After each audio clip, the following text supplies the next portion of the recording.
Okay बेटा, good morning. Good morning sir. ठीक है बेटा? Yes sir. भैया आराम से, डराओ मत, नीचे वाले ऊपर आ जाएंगे, सब कुछ ठीक ठाक है क्या? चल कोई बात नहीं। नेक्स्ट बेटा, हमने टॉपिक शुरू किया था लास्ट क्लास में। बेटा कौन सा टॉपिक शुरू किया था? Average due date, lecture number 2, average due date. Last class में मैंने आपके साथ चर्चा की what is average due date. क्या बताया मैंने आपको इसके बारे में? Average due date is the equated date of various payments date. जो बहुत सारी अलग अलग पेमेंट्स डेट हैं, उन सबको कंसोलिडेट करके मैंने एक सिंगल डेट बना दी, जिसका नाम क्या दिया मैंने? Average due date. क्लियर है बात? Yes, absolutely. This is not the average of various payments date. ये वेरियस पेमेंट्स डेट जो है ना, उनका एवरेज नहीं है, ये इक्वेटेड डेट है। ये एक ऐसी डेट है जिस दिन अगर सारा का सारा पेमेंट एक साथ हम कर दें तो it would result in no profit no loss of interest to either party. किसी भी पार्टी को कोई भी प्रॉफिट या लॉस इंटरेस्ट के वजह से नहीं होगा। बेटा अब ठीक है? yes, sir. अब जब एडीडी निकालेंगे, सर निकाले कैसे? जब एडीडी निकालिएगा तो उस केस में आपको पहला स्टेप क्या होगा? बेस डेट अज्यूम करनी पड़ेगी। बेटा क्या अज्यूम करिएगा? Any date can be taken as the base date. True और फॉल्स? हाँ, true. While calculating ADD, any date can be taken as the base date. This statement is true, but we will always prefer to take first due date as the base date. क्यों? To make the calculations simpler. ठीक है, पहला step base date assume करिए, दूसरा step days count करिए from due date to base date, तीसरा product निकालिए, और चौथा रहेगा एडीडी का फॉर्मूला। क्या फॉर्मूला था? Base date plus product upon amount. Product upon amount, base date plus product upon amount days. जितने भी आए उतने डेज जोड़ने हैं आपको बेस डेट में to reach at the average due date. Homework में कुछ क्वेश्चंस दिए थे, 1, 3, 4, बस बताइए इसमें जरा एडीडी क्या आ रही है? 13 अगस्त, 30 मई, 24 मार्च। बेटा ये आंसर आने चाहिए, जरा चेक करिए आ रहे हैं कि नहीं आ रहे हैं। और क्वेश्चन वन में कुछ एक ही बुक है, बुक का है?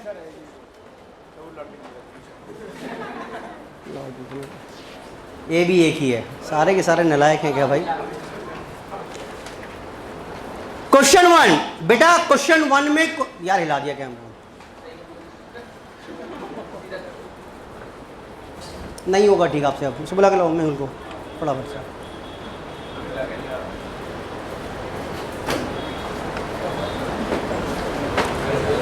आप ही के लिए यार, मेरे को क्या फायदा इससे?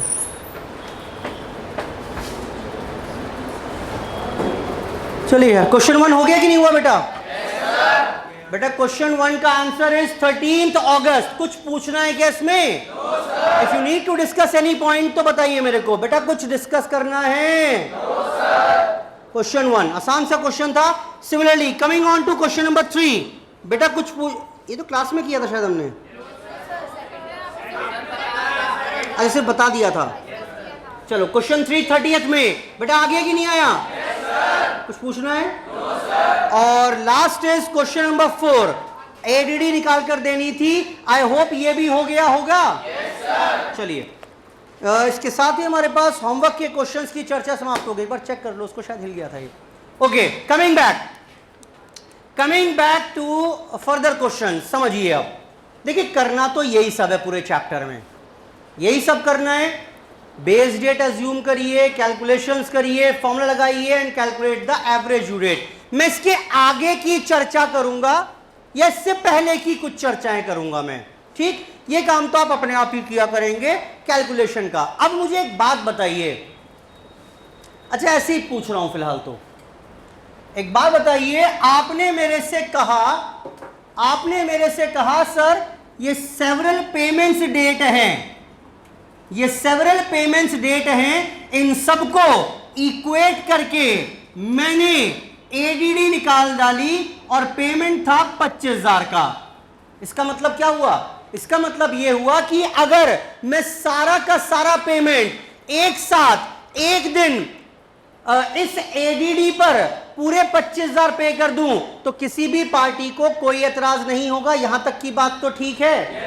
ये डेट मैंने निकालनी सीख ली थी 4 मई 2022, ये आ गई समहाउ किसी तरीके से कैलकुलेशन करके।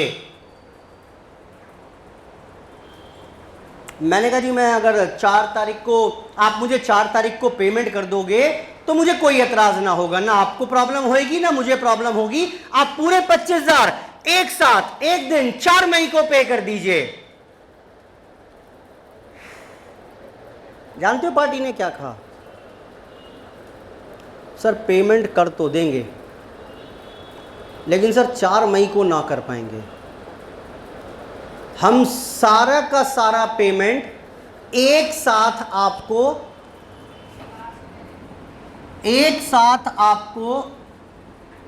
लेट्स से 30 जून को कर देंगे। बेटा मान जाऊं क्या? मान जाऊं क्या? नहीं नहीं, मैंने कहा क्या कह रहे हो जी, कैसी बात कर रहे हो? सारा पेमेंट 25,000 नहीं बनेगी, बात नहीं बनेगी भाई। मुझे इस डेट पर पेमेंट चाहिए, या तो इस डेट पर पेमेंट कर दो एक साथ, या जहां जहां जितना जितना ड्यू था तब तब उतना दे दो।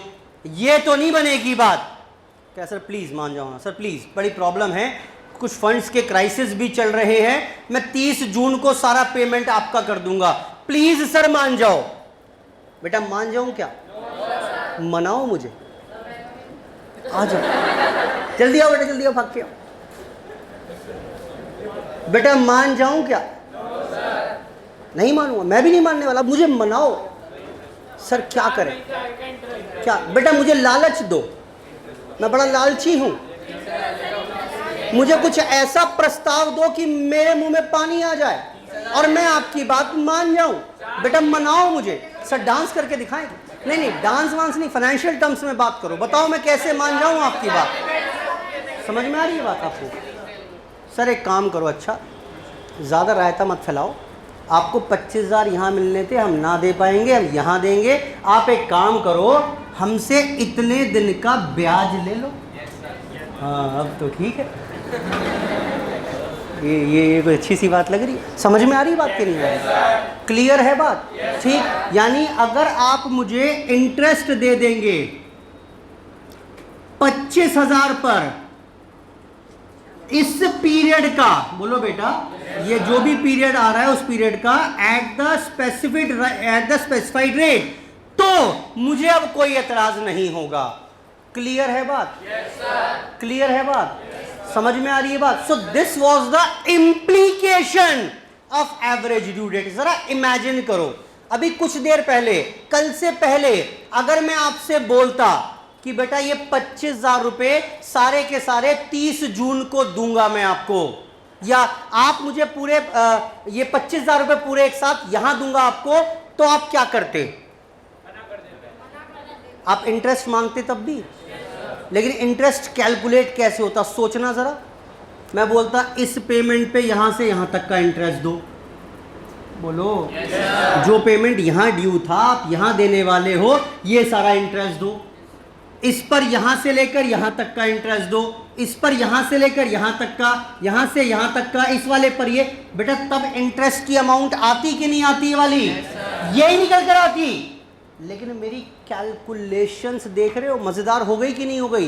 Once we are through with the concept of average due date, एक बार मुझे एवरेज ड्यू डेट का कॉन्सेप्ट क्लियर हो गया तो मुझे एक बात तो समझ में आ गई, मुझे एक बात यह समझ में आ गई कि पेमेंट में यहां करूं,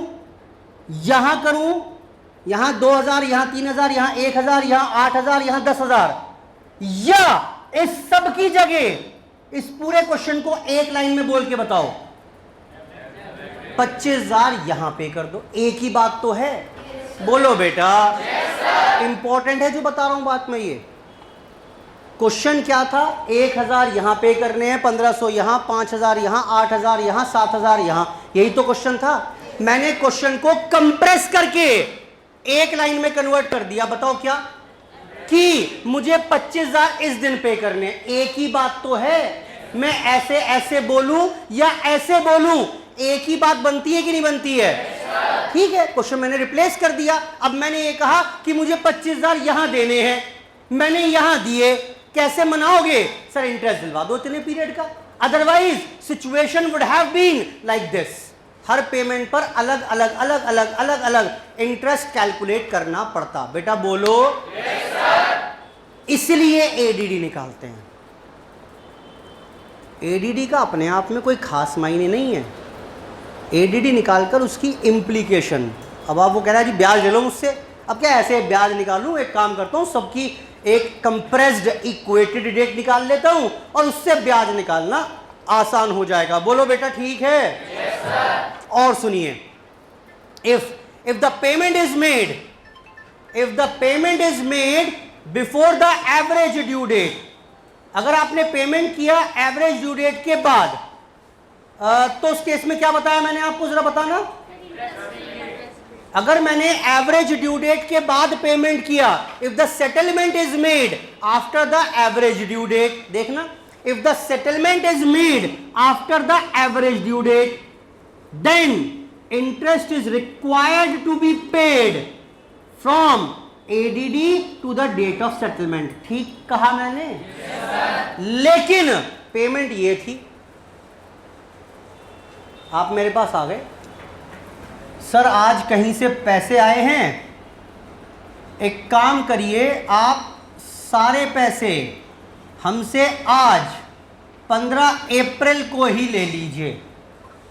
सारे पैसे आज 15 अप्रैल को ही ले लीजिए। मैंने कहा हाँ लाओ बेटा, बड़ी खुशी की बात है। अरे रामू कोल्ड ड्रिंक लाओ भैया के लिए, 25,000 रुपये लाओ फटाफट से। अब आपने क्या कह डाला जानते हो? सर 25,000 तो तब थे जब मैं यहाँ पेमेंट करता। सर मैं तो देखो सर प्लीज़ सर मैं तो पहले पेमेंट कर रहा हूँ ना, को कुछ तो सर रियायत दो। मैंने कहा किस बात की रियायत?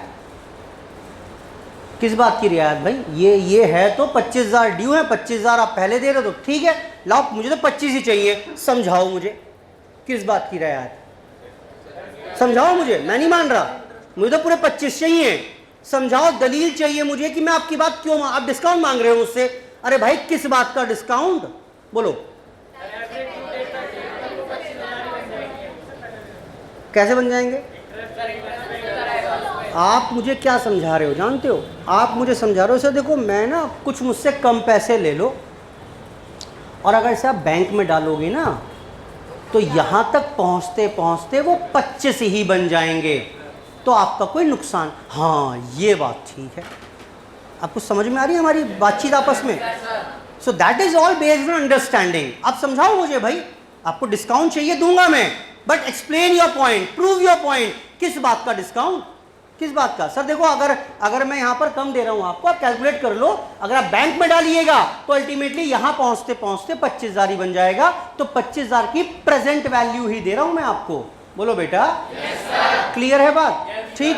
अब बात आती है कैसे निकालेंगे यहां की वैल्यू, क्या करिएगा बताओ फटाफट से। बेटे इतने पीरियड का इंटरेस्ट निकाल लोगे, कितना? 25,000 पर इस पीरियड का जो भी रेट है उसके हिसाब से, और कितना पेमेंट कराओगे यहां पर? 25,000 माइनस रिबेट। रिबेट बोलते हैं एक्चुअली इसे, छूट मिल जाएगी इतने की, और ये अमाउंट आपको पे करना होगा। आई होप कॉन्सेप्ट क्लियर है। क्या बताया मैंने? If the payment is made, if the settlement is made after the ADD, then interest is required to be paid. Pay करना पड़ेगा from ADD to the date of settlement. लेकिन if the settlement is made before ADD, then rebate is allowed. कितने period की? From the from the due date, from the date of settlement to the average due date. बेटा clear है बात कि नहीं है? Simple है, कोई दिक्कत थोड़ा ना है। तो एडीडी निकालना है, उसके बाद बस कुछ दिन का इंटरेस्ट या तो ऐड करोगे या कुछ दिन का इंटरेस्ट रिबेट, जिसको हम रिबेट बोलते हैं, वो माइनस कर दोगे। कोई दिक्कत थोड़ा ना है। लिखो जरा नोट अपोजिट साइड में लिखिए, लिखें जरा अपोजिट साइड में कुछ लिखिए बातें।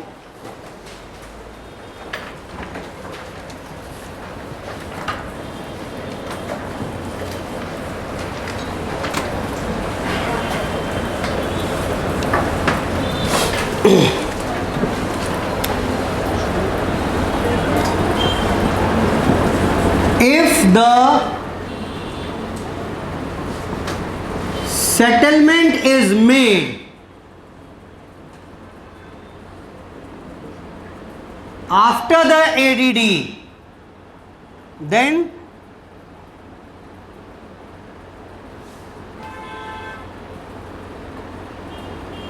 interest is required to be paid from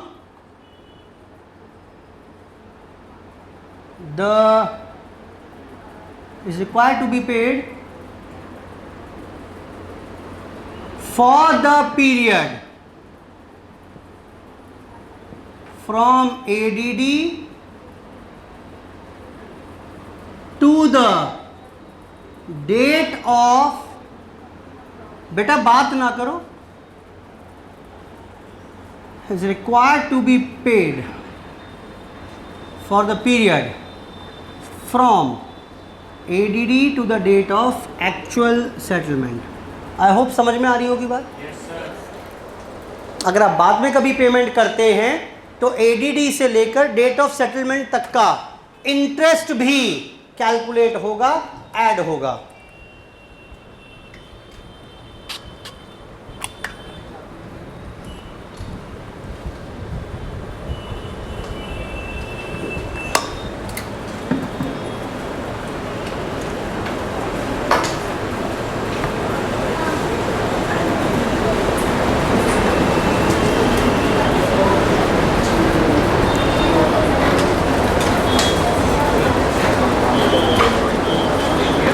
next लिखें,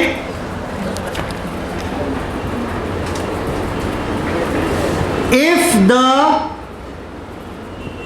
settlement is made, if the settlement is made before the ADD,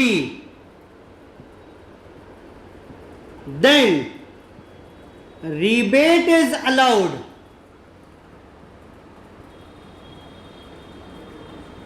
to be deducted for the period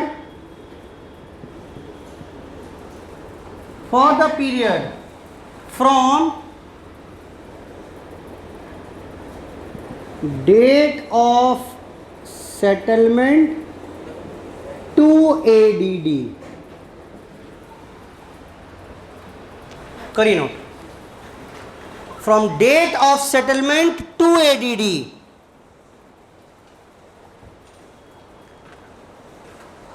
from date of settlement to ADD। I hope ठीक होगी बात, कोई दिक्कत परेशानी होनी नहीं चाहिए।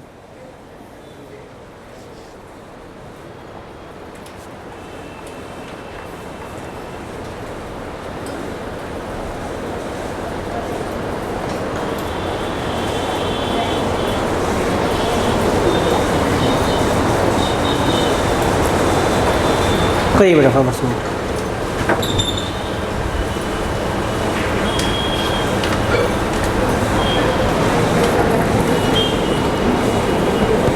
बेटा नोट कर लिया सबने? चलिए कुछ और देखते हैं। अभी मैं चीज़ें इकट्ठी कर रहा हूँ छोटी छोटी, उसके बाद फिर आएंगे क्वेश्चंस पर।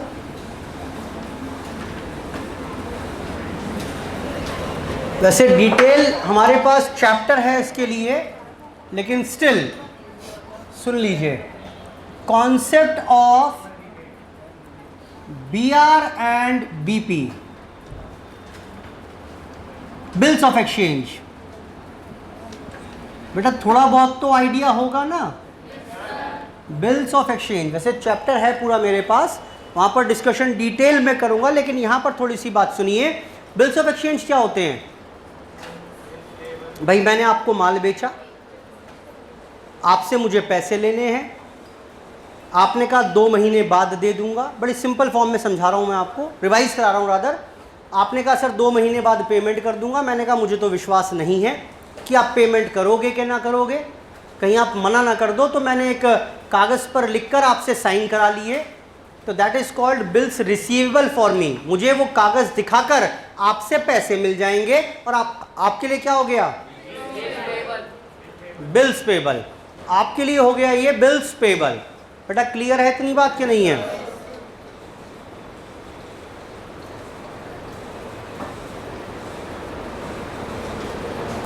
ये किसके व्हीकल है बेटा? 3623 बाइक है किसी की, एक ये 2947 होंडा स्कूटी है शायद किसी की, 7746 प्लेजर स्कूटी है हीरो होंडा, और 7929 ये भी स्कूटी है। जाके ठीक करिए, सब गलत खड़ी हैं ये। आराम से जाइए, कैमरा ना हिले बस, है ना बेटा? चलिए बेटा ठीक से खड़ा करा करो ना। देखो अभी लंबी क्लास चलनी है, 2 बजे तक बैठना है आपको भी। आज वो लड़का नहीं था खैर, लेकिन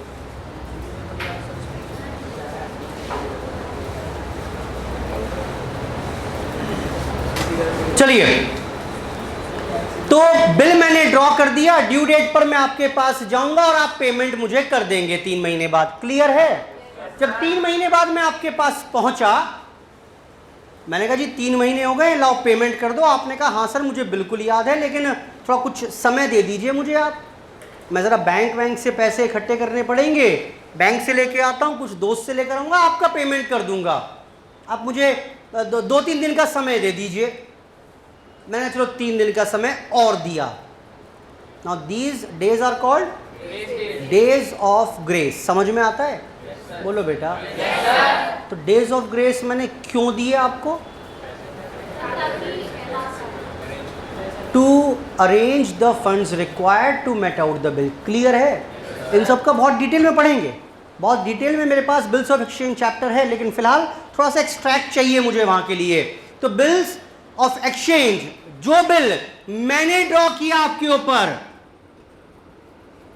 बिल ड्रॉ किया मैंने आपके ऊपर 1 जनवरी को, 1 जनवरी 2020 को, and the term of the bill is 3 months. जरा बताओ पेमेंट लेने कब जाओगे? इसकी ड्यू डेट कब होगी? 3 महीने बाद। जल्दी बताओ फटाफट से बेटा। इसकी डेट हो जाएगी 1 अप्रैल 2020 हो गई। समझ लो ध्यान से अब मैं क्या बोल रहा हूं। मेरे को 3 महीने जोड़ने हैं ना? बोलो बेटा। 3 महीने, चलो आने दो बच्चों को। 3 महीने जोड़ने हैं, तो ये मंथ्स में जोड़िएगा। Date and year will remain intact. बोलो बेटा। जोड़ दिए। और अब इसके बाद क्या करना है आपको? इसके बाद क्या करना है आपको? डेज ऑफ ग्रेस जोड़िए। कितना? 3 डेज। कहां पहुंच जाएंगे? ये तो सेम रहेगा। बोलो बेटा। इस बार डेज जोड़ने हैं, तो कहां पहुंच गए? Is the due date. आप पैसा लेने 4 अप्रैल को जाएंगे। बेटा क्लियर है? अगर पार्टी ने पेमेंट नहीं किया तो ब्याज कब से चार्ज होना शुरू होगा? 4 अप्रैल। उसने वायदा किया हुआ है ना 3 महीने बाद पेमेंट कर दूंगा, तो उसका ड्यू डेट ही कौन सी बैठती है? 4 अप्रैल। अगर 4 अप्रैल को पेमेंट कर दे सब कुछ ठीक, और अगर ना करे तो उस केस में क्या होगा? इसके बाद से ब्याज, इसके बाद से interest is required to be charge on the party. बोलो बेटा। ठीक है, कोई दिक्कत परेशानी नहीं है। ये लो।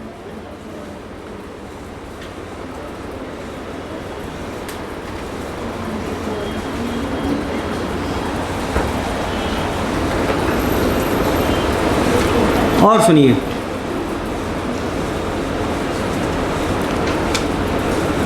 Date of drawing is 1 April 2022 and term of the bill is 30 days. इस बार बोल रहा है वो कि ये सब काम आएगा। शुरू हो चुकी चर्चा हमारी आज की, फ्रेश चर्चा जो है एक और। मैं ये बोल रहा हूं कि term of the bill is 30 days. तो जरा डेट निकाल के बताइए 30 दिन बाद कौन सी डेट आएगी? सर 30 दिन मतलब 1 महीना हो गया, यानी 1 मई 2022। क्लियर है बात कि नहीं है? डेट सेम छोड़ दी मैंने और ये सेम छोड़ दिया, ठीक है। 30 दिन कह लो या 1 महीना कह लो, एक ही बात है? नहीं है, नहीं है, नहीं है, नहीं है, नहीं है, नहीं है। If the term of the bill is given in months, अगर months में दिया हुआ है तो working months में ही होगी। If the term of the bill is given in months, तो working months में ही होगी।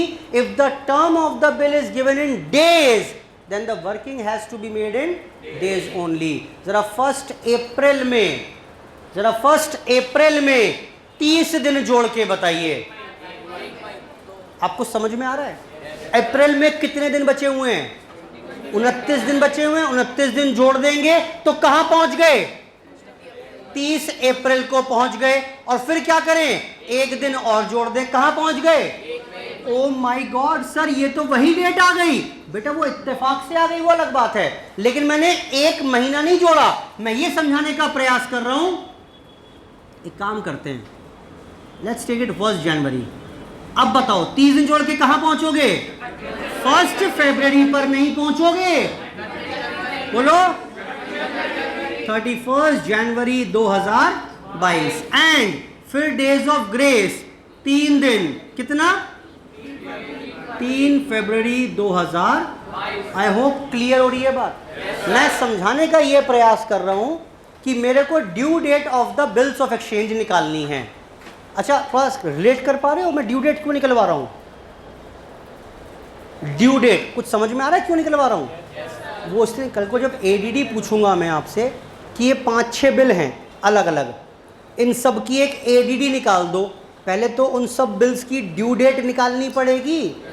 बोलो बेटा, वो बताएगा इस दिन बिल ड्रॉ किया, तो मुझे यहां तक पहुंचना पड़ेगा ना।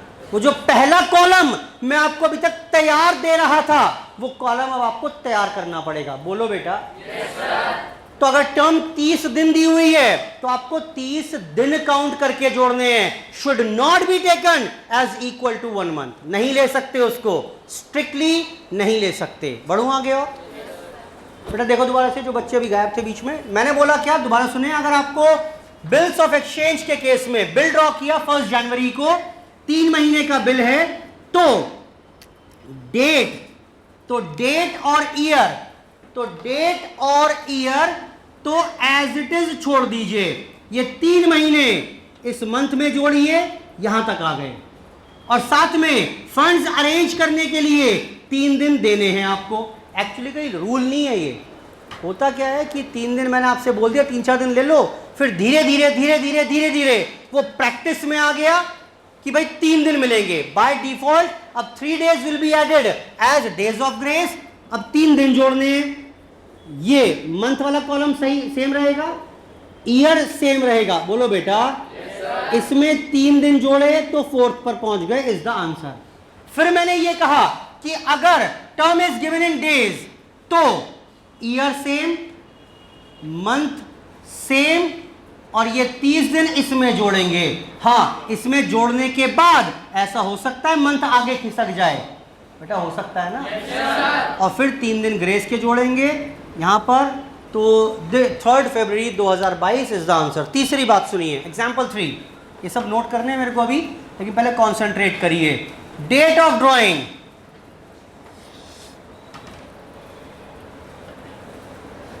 Date of drawing is 31st January 2022 and term is 1 month. Term of the bill is 1 month.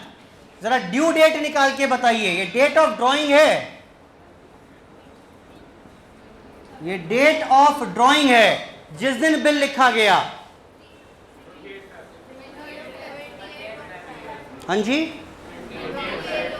31 जनवरी में एक महीना जोड़ेंगे, कहां पहुंच जाइएगा?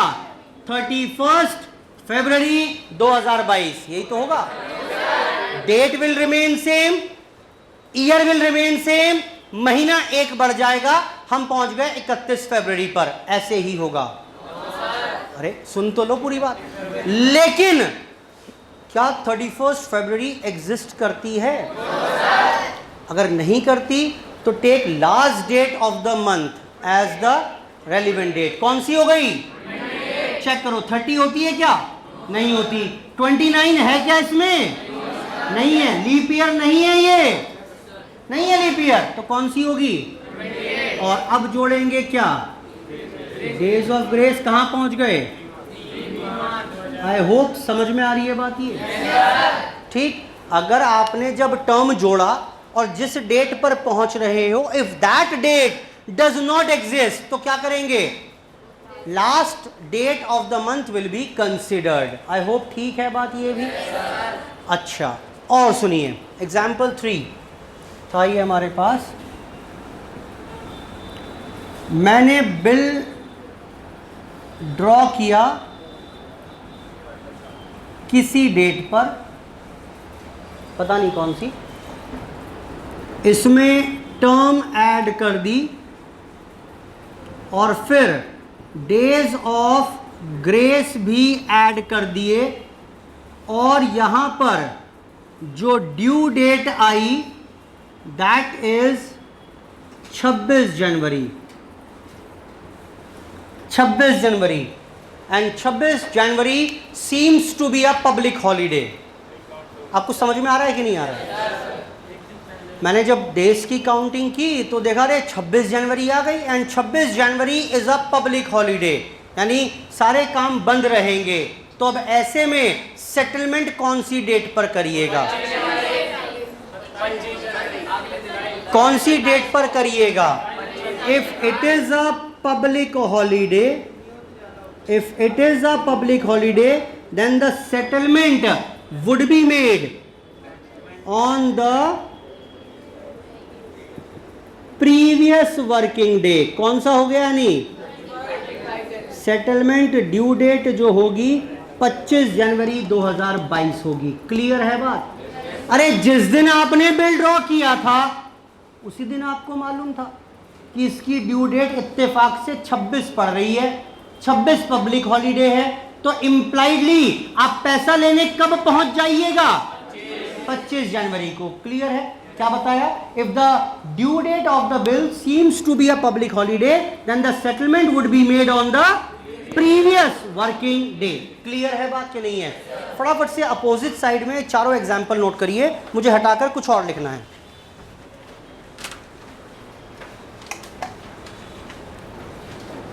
फटाफट से एग्जाम्पल 1 2 3 4 फटाफट से नोट करिए।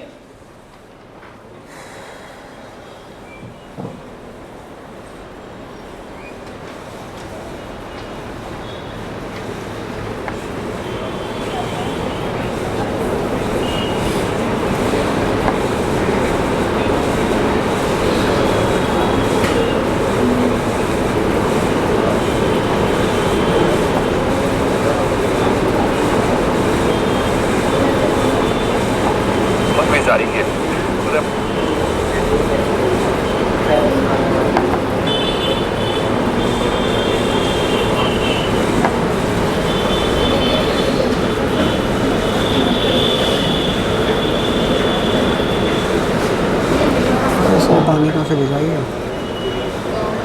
बॉटल कहाँ से भरी है इसने? मेरी पानी से नहीं भरी। सब चेक करो।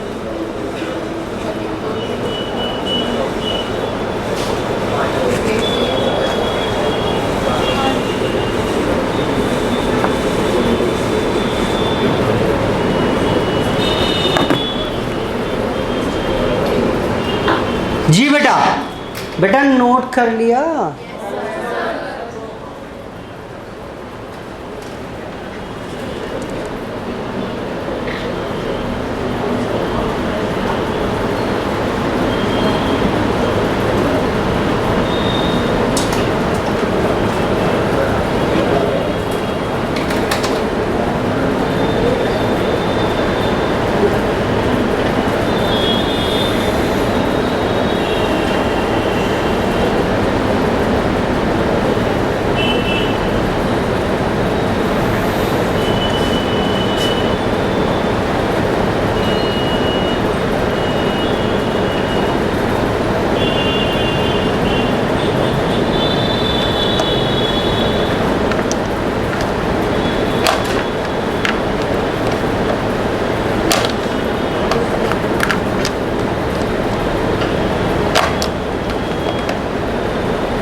बेटा पढ़े आगे।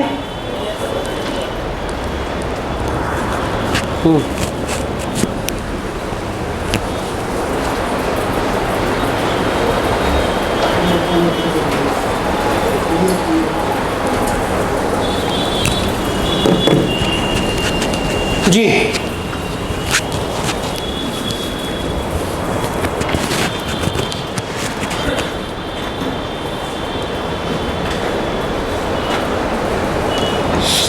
बेटा पढ़ूं, चलिए देखें और समझिए पहले।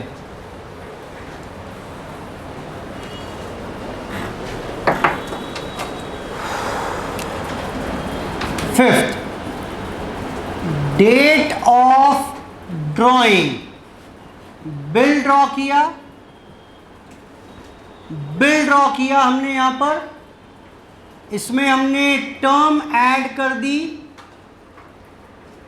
डेज ऑफ ग्रेस भी ऐड कर दिए, डेट आ गई 10th में, डेट आ गई 10th में।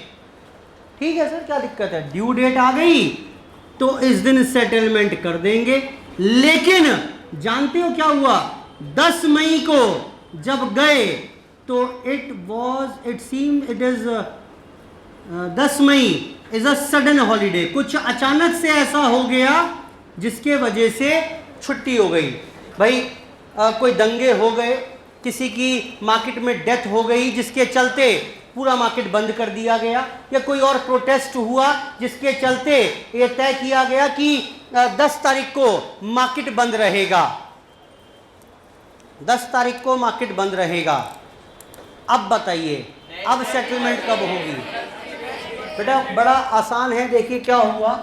आप क्या करेंगे, यहां पर डेट बिल ड्रॉ किया, टर्म ऐड की, डेज ऑफ ग्रेस ऐड किए, 10th मई को आ गए। जब 10th मई को पेमेंट लेने गए तो बेटा क्या हुआ? देखा दुकानें मार्केट बंद है, पेमेंट नहीं हो पाएगा तो क्या करोगे? बेटा आप क्या करोगे? डोरेमोन का एनीवेयर डोर यूज करोगे और उससे एक दिन पहले पहुंच जाओगे। रूल तो यही है ना, एक दिन पहले, प्रीवियस वर्किंग डे। तो 10 तारीख में आप उस डोर में घुसोगे, 9 तारीख को निकल जाओगे, 9 तारीख को पेमेंट लोगे और 10 तारीख के गेट से बाहर आ जाओगे। ऐसे ही होगा बेटा। डोरेमोन देखा है कि नहीं देखा? एनीवेयर डोर याद है? yes, वही यूज करेंगे। लिखो उसमें यूज एनीवेयर डोर, लिखो। कर सकते हैं क्या? प्रीवियस डे पर तो नहीं पहुंच सकते ना। ये मुझे पता नहीं था कि ये घटना घटित होने वाली है, because it was a sudden holiday. I hope ठीक है बात। तो बाय डिफॉल्ट रूल क्या बन गया जरा बताओ? Will be taken as the next working day, यानी कौन सा हो जाएगा? 11 मई 2022। सब काम आएगा ये। 11 मई 2022। क्वेश्चन नंबर एग्जाम्पल नंबर 5 और देखिए।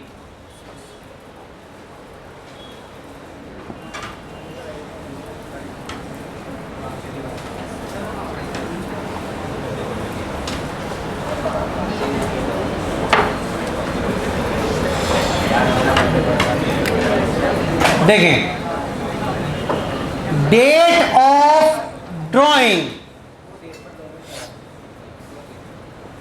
में टर्म ऐड किया मैंने और डेज ऑफ ग्रेस ऐड किए मैंने, तो डेट आ गई हमारे पास, डेट आ गई 14। लो जी चलो 14 अगस्त, 14 अगस्त 2022। बेटा पेमेंट लेने गए, पेमेंट लेने गए 14 अगस्त को, तो पता है क्या हुआ उस दिन? उस दिन अचानक से कोई मिस हैपनिंग के वजह से सडन हॉलीडे पड़ गई। अब रूल क्या है ये बताओ? Next day. सडन हॉलीडे कहती है नेक्स्ट डे। ये लो, तो हम 15/8 को पहुंच गए, और 15/8 क्या है? पब्लिक हॉलीडे, और पब्लिक हॉलीडे क्या कहता है? ये कहता है प्रीवियस डे। तो प्रीवियस डे कौन सा? 14 को गए तो सडन हॉलीडे 15 को गए तो प्रीवियस डे 14। बेटा समझ में आ रहा है कि नहीं आ रहा? समझ में आ रहा है ना? 14 को गए उसने 15 को फेंक दिया, 15 को पैसे मांगने गए उसने 14 में फेंक दिया। तो क्या करोगे आप? घर आके एंट्री पास करोगे, bank dates account debit to BR। बोलो बेटा क्यों 16 को क्यों? ये गलत किया है मैंने, इसमें गलती है एक लूप में। ये जो लूप बना है इस लूप में एक गलती है। गलती बताओ क्या? एग्जैक्टली मैंने ये बोला यहां पर सडन हॉलीडे हो गई तो आपको क्या पकड़ना है? आपको पकड़ना है नेक्स्ट वर्किंग डे। आप नेक्स्ट, ये क्या है? ये नेक्स्ट डे तो है, वर्किंग कहाँ है? वर्किंग नहीं है तो अगले नेक्स्ट पर आओ। कौन सा? यानी ये तो सवाल ही नहीं बनेगा। बोलो बेटा नेक्स्ट डे पर आए, ये पब्लिक हॉलीडे थी तो बेटा इसके बाद कौन सा हो जाएगा? क्या सर ये संडे पड़ गया, सर ये संडे पड़ गया, कोई बात नहीं बेटा और आ गया, नेक्स्ट चलते रहो जब तक वर्किंग डे ना आ जाए। आई होप ठीक है बात? ठीक है ना? कॉमन सेंस है भाई। नेक्स्ट यानी कौन सा हो गया? Finally 17 August 2022 would be the final due date of settlement. क्योंकि ये भी क्या थी हमारी? संडे को भी हम पब्लिक हॉलीडे ही मानेंगे। याद रखना पड़ेगा आपको अपने आप कि कौन कौन से डेज पब्लिक हॉलीडेज में आएंगे। फिलहाल नोट करिए, कुछ लिखवाऊंगा इसके बाद। पहले नोट करिए इसको, ये सारी बातें लिखवानी है कुछ मुझे, फिलहाल पहले नोट कर लीजिए। ये सब चीज़ें दोबारा पढ़ाऊंगा मैं आपको बिल्स ऑफ एक्सचेंज चैप्टर में भी और ज़्यादा डिटेल में। वैसे इससे ज़्यादा डिटेल होगा नहीं और इसी बस एलैबोरेट कर देंगे और होगा यही सब।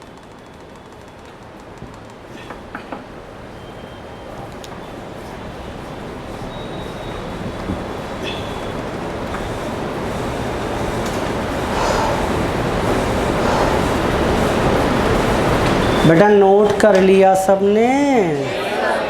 बेटा आगे बढ़ूं? चलो बेटा आगे बढ़ते हैं, फिर क्वेश्चन देखते हैं। चलो पहले कुछ होमवर्क के लिए हो जाएगा आपके पास।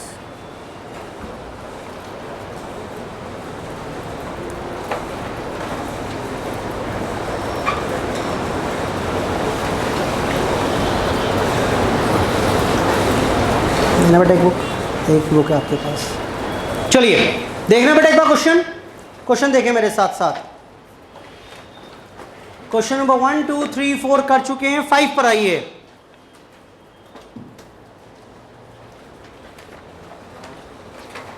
फाइव से भी पहले 7th पर आइए।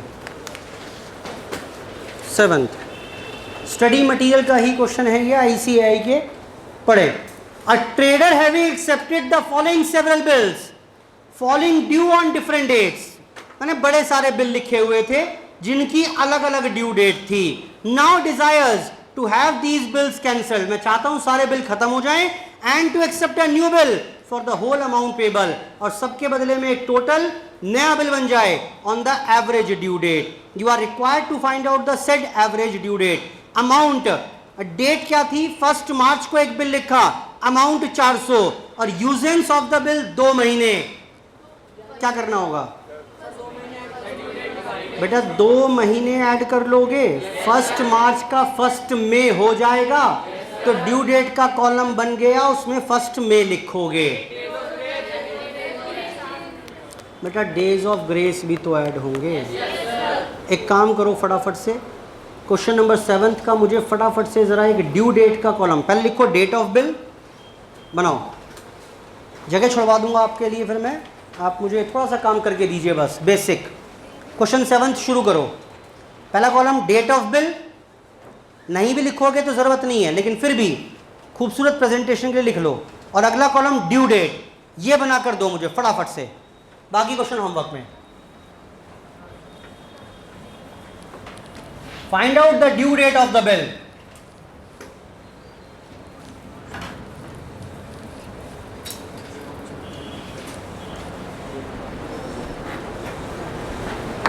Find out the due date of the bill for question number 7.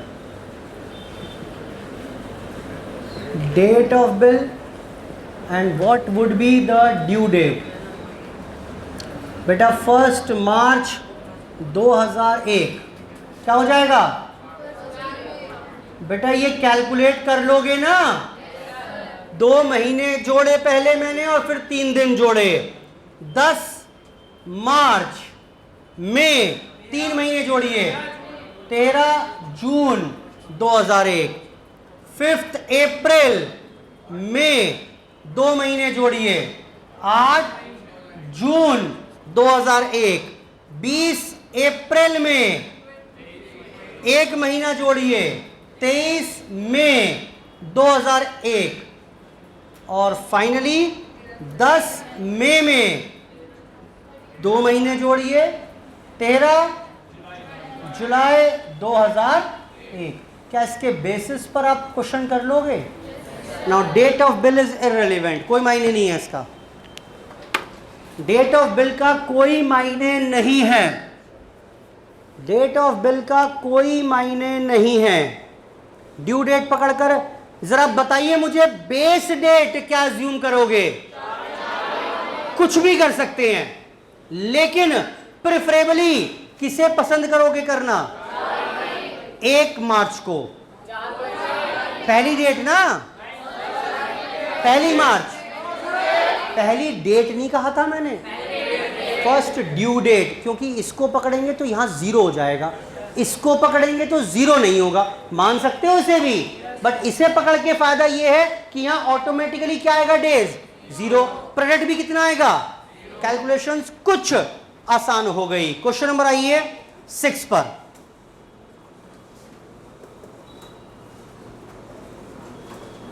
Eighth पर आइए, 6 पर आइए, 6 पर आइए, 6 पर आइए, 6 करिए। Calculate average due date from the following information. Date of bill दी हुई है, टर्म दिया हुआ है, अमाउंट दिया हुआ है, सिंपल सा क्वेश्चन है, लेकिन इस बार टर्म देखिए, कुछ टर्म मंथ्स में दी हुई है, कुछ डेज में दी हुई है। बेटा वर्किंग करोगे और ड्यू डेट निकालोगे? करो फटाफट से करो। अच्छा, जब डेज में दिया हो टर्म, तो डेट ऑफ बिल में टर्म जोड़िएगा, 60 दिन, क्या 3 दिन जुड़ेंगे? जुड़ेंगे? हाँ, क्यों नहीं जुड़ेंगे? 3 days will always be added in case of bills of exchange, चाहे टर्म जो मर्जी हो। वर्किंग रफ में करके डेज ऐड करना, ओरली मत करना, गलती होगी पक्का। जब 60 दिन जोड़ने 23 अक्टूबर में, तो ढंग से लिखकर वर्किंग करना। करो बेटा, सोचो मत, टाइम मत खराब करो, बहुत कीमती टाइम है।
क्वेश्चन नंबर 6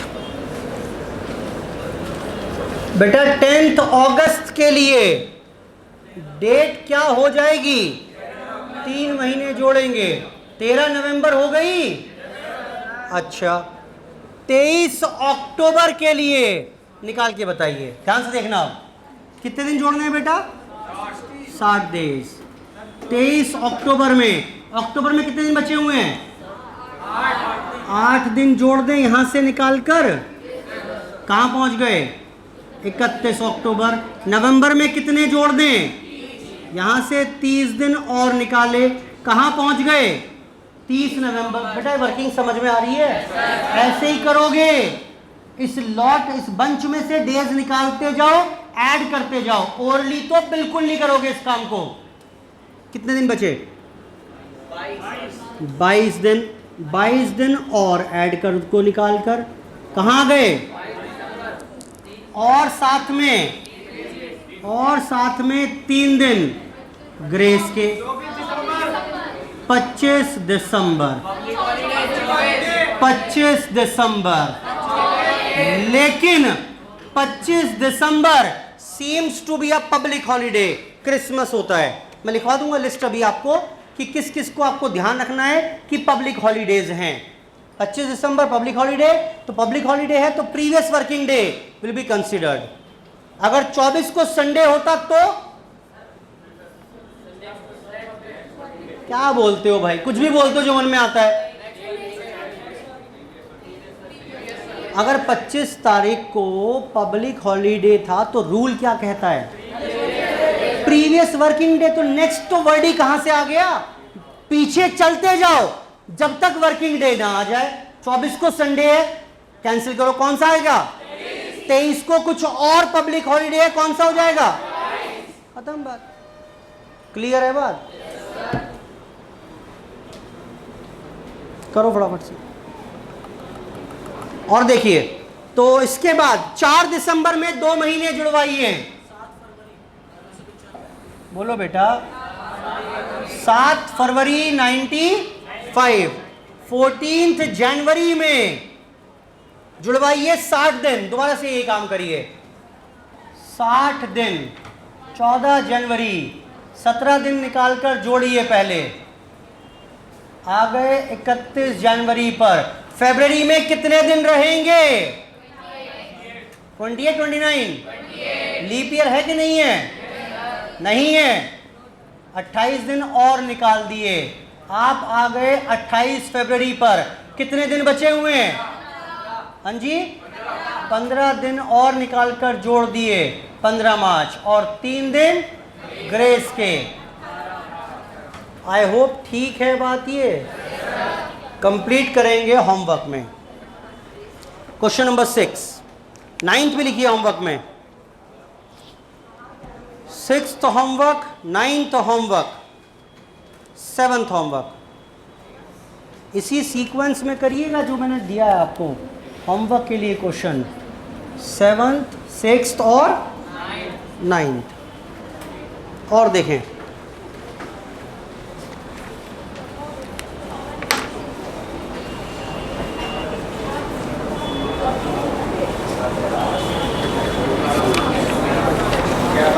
क्वेश्चन नंबर 8 पढ़िए। 8,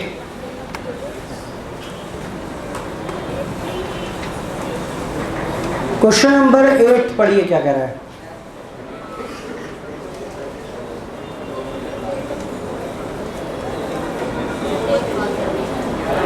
बेटा question number 8, Vivek sold goods to Yash as follows.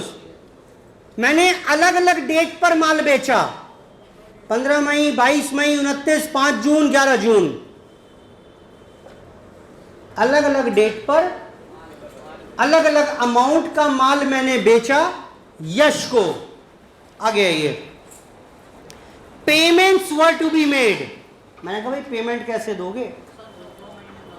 To be made 2 months from the respective date of invoice. माने मेरे बिजनेस में 2 महीने की उधारी चलती होगी। बोलो। मैंने कहा भाई एक काम करना, जो जो माल मैं आपको बेच रहा हूं उसका पेमेंट मुझे 2-2 महीने बाद करते जाना। 2-2 महीने बाद करते जाना।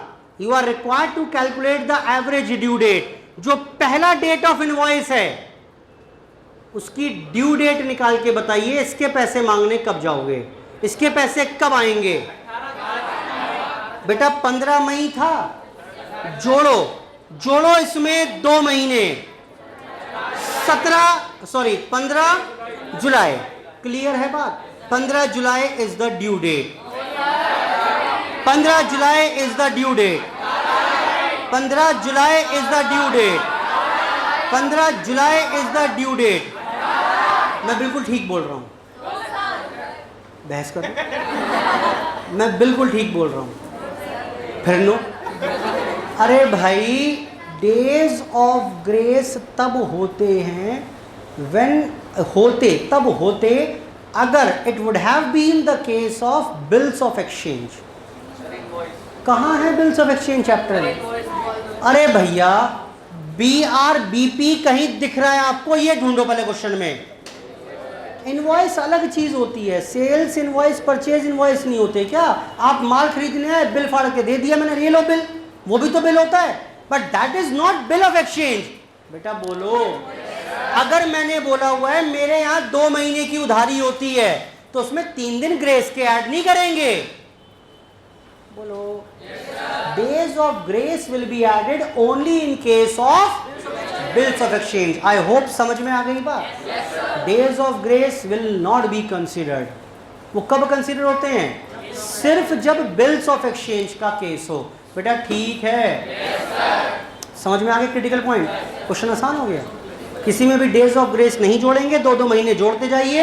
क्वेश्चन नंबर 8 होमवर्क के लिए, क्वेश्चन नंबर 8 होमवर्क। और देखिए क्वेश्चन नंबर आइए 5 पर, 5 पर आइए। Ram sold goods to Shyam during 2000। मैंने ये सारे माल बेचे अलग अलग डेट पर, अलग अलग अमाउंट के। Payments were agreed to be made. देखना क्या लिखा हुआ है, डेट ऑफ इनवॉइस। इस डेट पर मैंने माल बेचा और इनवॉइस बनाता गया, सेल इनवॉइस बनाता गया। बेटा समझ में आ रहा है? ध्यान रखना, भी गलत कर दोगे आप। आगे आइए, payments were agreed to be made by BP 90 days from the respective date of invoice। और तय क्या हुआ कि इन बिल्स का पेमेंट बीपी के थ्रू होगा और उसका टर्म 90 दिन रहेगा। ड्यू डेट निकालते हुए, अरे रुक जाओ, ये पढ़ो क्या लिखा हुआ है, date of invoice. Due date निकालते हुए, रुक जाओ, यहां क्या लिखा हुआ था? ये डेट ऑफ इनवॉइस।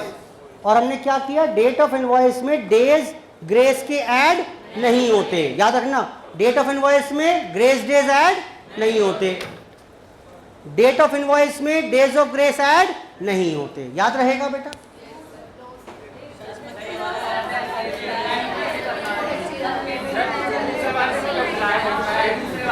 अब कुछ समझ में आ रहा है? रटना नहीं है कुछ। मैंने बिल तो जरूर फाड़े, इनवॉइस तो जरूर बनाए, लेकिन इनवॉइस का पेमेंट तो बिल्स ऑफ एक्सचेंज के थ्रू तय हुआ था ना, कि भाई आप बिल्स ऑफ एक्सचेंज बीपी दे देना 90 दिन बाद का। तो जब बीपी की ड्यू डेट निकालेंगे तो 3 दिन ऐड करेंगे कि नहीं करेंगे? कोई कंफ्यूजन तो नहीं है? सर यहां पर इनवॉइस में ऐड, आपका पता ही नहीं चलता, आप भी मूडी आदमी हो, घर से पढ़ के आते नहीं ठीक से, भूल जाते। डेज ऑफ इनवॉइस, यहां इनवॉइस लिखा है, यहां 3 दिन ऐड करा दिए। इस क्वेश्चन में नहीं लिखा, इसमें इनवॉइस लिखा है, इसमें ऐड नहीं कराए। बेटा लॉजिकल है ना? बोलो बेटा। Yes, everything seems to be very very logical. कोई भी दिक्कत वाली बात, कोई भी रटने वाली बात नहीं है। अगर बिल्स ऑफ एक्सचेंज की चर्चा है तो in that case bills days of grace will be considered, otherwise days of grace will not be considered. बेटा ठीक है? yes, sir। कर लोगे? yes, क्वेश्चन नंबर, जाग जाओ राजा बेटा। अच्छा भाई साहब गलती हो, अच्छा बहन जी गलती हो गई। चलो आगे बढ़िए। और कौन सा क्वेश्चन था ये हमारा?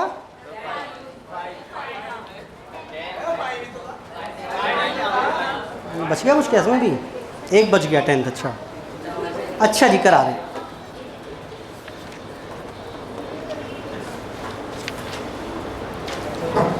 चलो 10th मैं कराऊंगा नेक्स्ट क्लास में। कुछ लिखवाना है, कुछ और सॉरी कुछ कॉन्सेप्ट और बताना है, तभी हो पाएगा। चलिए चर्चा शुरू करेंगे इसके बाद नेक्स्ट क्लास में। आज की चर्चा यहीं पर समाप्त। धन्यवाद, बाय बाय। काफ़ी क्वेश्चंस हैं आपके पास, करिएगा कंप्लीट इसको। और कंप्लीट कैसे करेंगे, सॉल्यूशन सबको दे रखे हैं मैंने, उसको आगे रखिएगा ध्यान से और कॉपी कर दीजिएगा, ठीक। या पड़ोस के बच्चे को 2-2 रुपये क्वेश्चन के हिसाब से दे दीजिएगा, वो कॉपी कर देगा, ठीक है बेटा। खुद नहीं करने बेटा, बेटा खुद करने मत बैठ जाना इन्हें, टाइम खराब होगा आपका, टाइम बहुत कीमती है। यस सर, नलायक, शर्म भी नहीं आती। Thank you.